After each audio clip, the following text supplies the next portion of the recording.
trucker hat, anyone? Y'all see how cute this is? I took some items from the Dollar Tree and my Htvront hat press, and we did our big one with this one, y'all. This is super duper cute, and I am Shanita Nicole, and welcome to Do Dream On if you're new, and if you're already dreaming, welcome back, y'all. Welcome back. Welcome back, y'all. Welcome back. I'm going to show you how we made this quick, easy steps. Stay to the end because I go over all the tips and tricks and how to make sure you guys get it perfect. Let's just jump right into the video. Let's go. It is time for our first hat press review from Htvront. If you guys have been watching my channel, y'all know I've had infatuations with hat presses and I've yet to do it. So y'all, this is super exciting for me. You guys should have seen my unboxing. If not, you guys can search and watch it.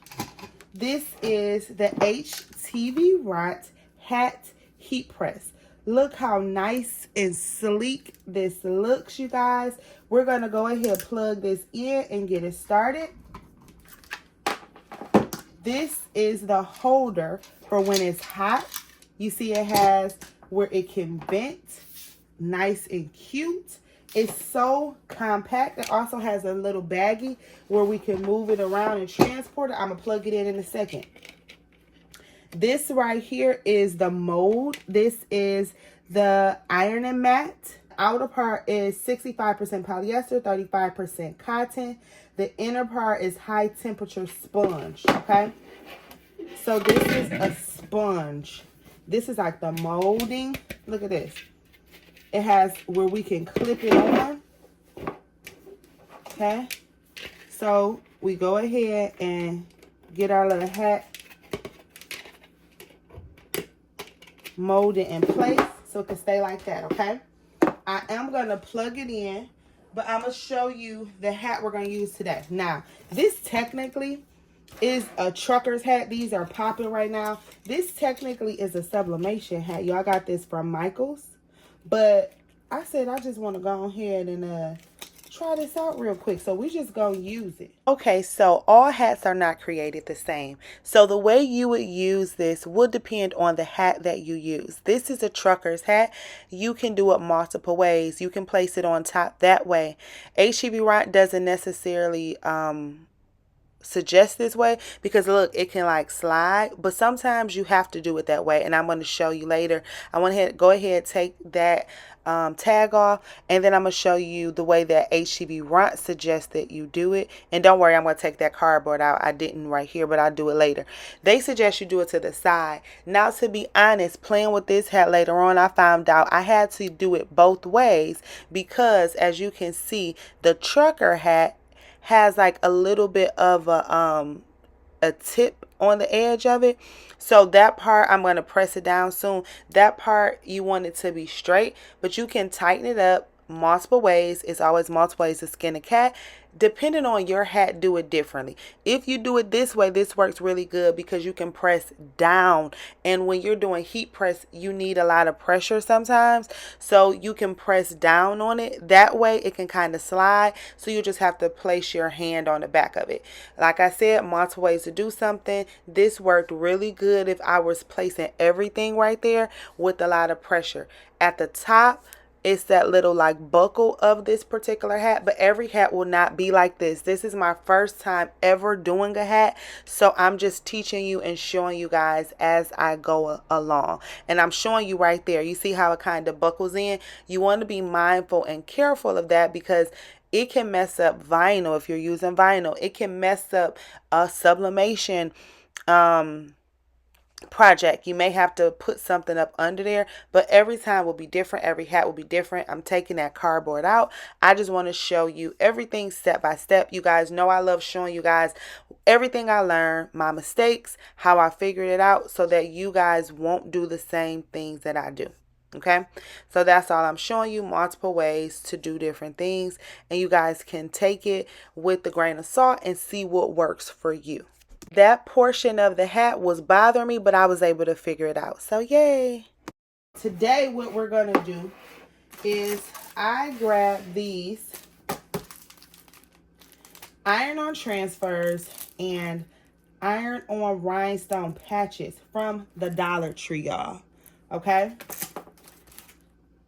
Now, like I said, I just so happen to have this hat. And where I live, it wasn't a close store. And I just wanted to really try this. So I would have got a different color hat or whatever. But we'll do that another day. It'll be another video. But these are the transfers that I got. Iron-on transfers, iron-on patches. Have never used them before, especially not Dollar Tree ones. But I've never done a hat before or nothing. We're going to just figure out how we're going to decorate it. And then we're going to go ahead and try it. Okay, so we're going to turn it on.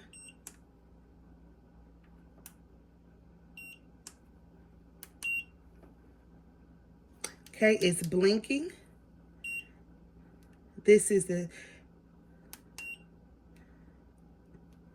display shows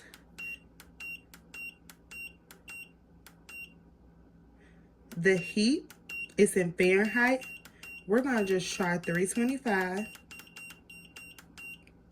It's going up by 5s, okay? And then we're going to press it again and we're going to do the seconds. We're going to do it for 30 seconds. Okay? 30 seconds.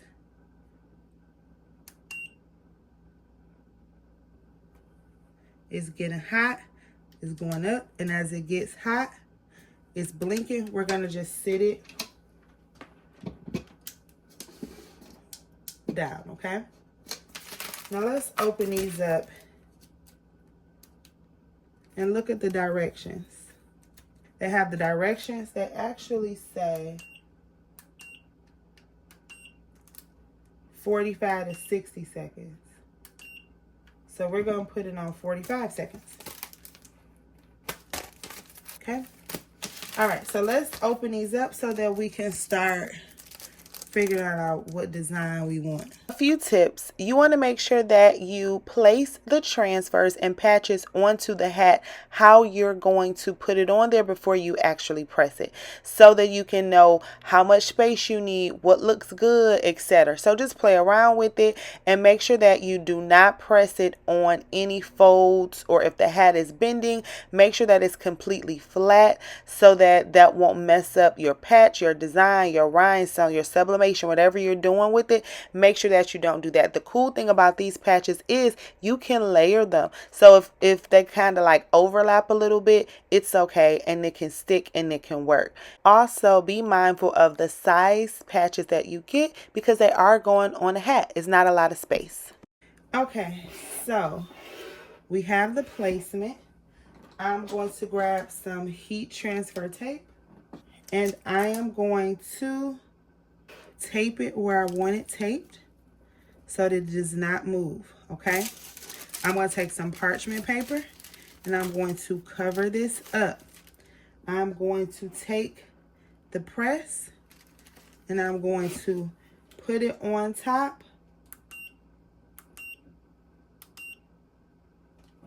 and press down. Make sure you pull out your manual and your instructions so you can know how to use these 4 buttons. So I'm going to explain it to you really clear so you can see what I was doing, okay? So here is the power button. Here's the setting button. Here's the up and down or plus and minus button. Press it one time, it turns on, it's blinking, okay? How you can, it shows you what the settings are, what the temperature is. It's red blinking. You press it and now you can go up or down by 5s with the Fahrenheit setting, okay? So once you get what it wants, once you get the setting you want, it's now warming up. You see that? It's jumping up. You press it twice to get to the seconds that you want, okay? The seconds, you can go up with the seconds or down. For this project, we did it at 45 seconds, okay? There we go. This is blinking what we want the temperature to be. This is the seconds, and this is what the temperature is, and it will go up. Once it hits the 325, this red blinking is going to turn green. Once it turns green, we hold the power button down for 2 seconds and then release it. Now, how do you start the countdown? You hold it down for 2 seconds. And now it's going to count down. Okay?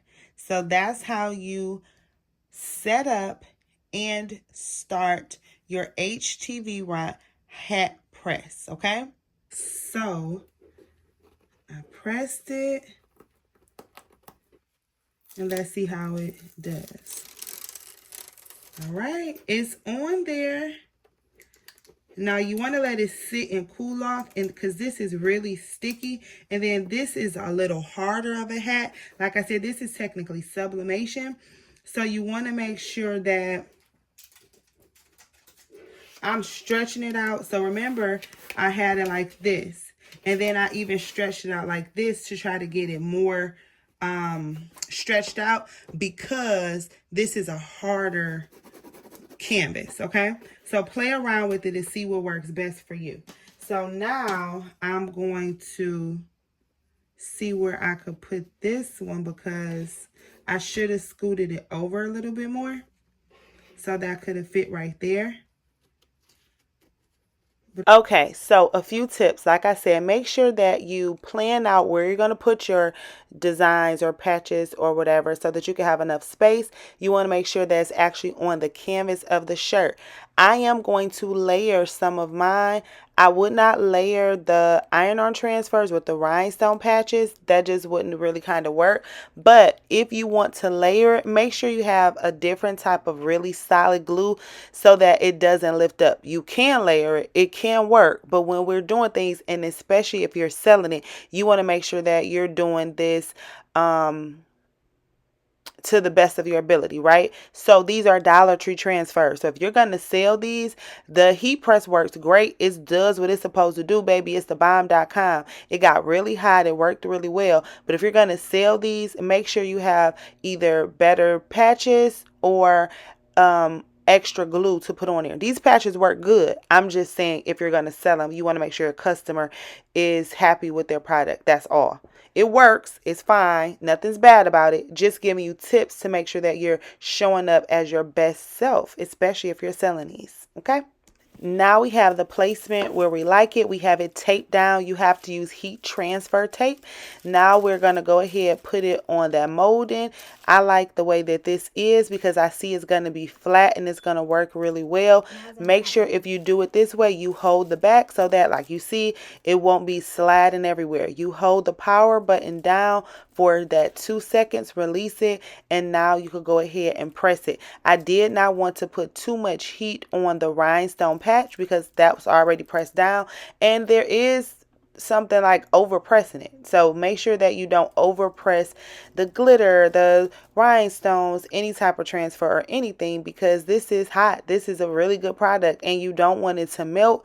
And yeah, I'll actually show you how doing it too long can mess up later on, because y'all know I keep it real and show you guys the errors and mistakes as well, so that you guys will not do what I do. Y'all can be better than me. So yeah, just hold that down and make sure that you're putting pressure on it. And look, it looks really good, y'all. I think this may turn out good. All right, I'm gonna let it sit for a second before I peel it off. And you want to be mindful of this, because remember, this is a little bit hard. Okay, so now it cooled down a little bit.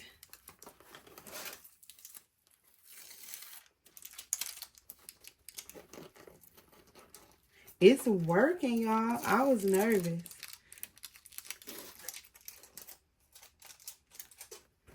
That is so cute. Okay, so now you go ahead and put your second iron-on transfer on there. Tape it down with the heat press. Make sure that it's in the correct space and just rinse and repeat. Okay, easy peasy, lemon squeezy. So these turned out really good. I loved how they turned out. They worked well, and I'm now trying to figure out what I want for the third patch. I originally went ahead and used that light pink patch. It was super cute. I cut around the edges. You kind of don't have to do that, but I was just trying to make sure that it wasn't too large over there, and I was going to be overlapping it. My problem was I did it too long for this one because I was trying to make sure, because I was overlapping it, it was a little too hot, because this thing get hot, y'all. And what happened was, when I was peeling the transfer paper off, it was pulling up some of the glitter, and so I just took it off. So it came off really easy and really good. And then I just replaced it with the hotter pink one. I like the way the lighter pink looked better, but I didn't have another lighter pink, so I just did not cut it this time. I just placed that hot pink one on there so we could get the job done. And it worked really good, really well. I did the same thing, just went ahead and taped it down and heat pressed it. And specifically for the part with the overage, you may want to go ahead and put some E6000 on it, just to make sure that it lays down. The heat press worked well, but just because it's an overage has nothing to do with the press. It's more so to do with the transfers and the way you want your hat to look. You don't even have to put overage on there, but just tips that I think will work great for you. And like I said, especially if you're going to be selling it. But make sure you do not put it on there too long, but make sure you get on there enough with enough pressure. And that's it. You don't want to do it too long. I'm going to let it sit for a second. Okay. And I'm going to peel it off.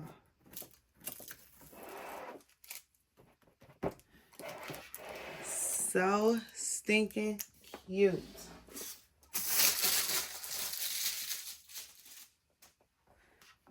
Adorable. Look how cute that is. This is so cute, y'all. So a couple things you want to be mindful of. You want to make sure you don't put too much tape on it. These are from the Dollar Tree, so you want to pull up the glitter. You want to make sure that it's not in too many of the creases, especially when it's a hard canvas like this one. There are softer trucker hats, which I will be doing another video on a softer one. You want to be careful and let this specifically, this one, cool down before you try to move it, because you don't want to be peeling on it or anything like that. You can layer them. They will stick on top of each other. You see that?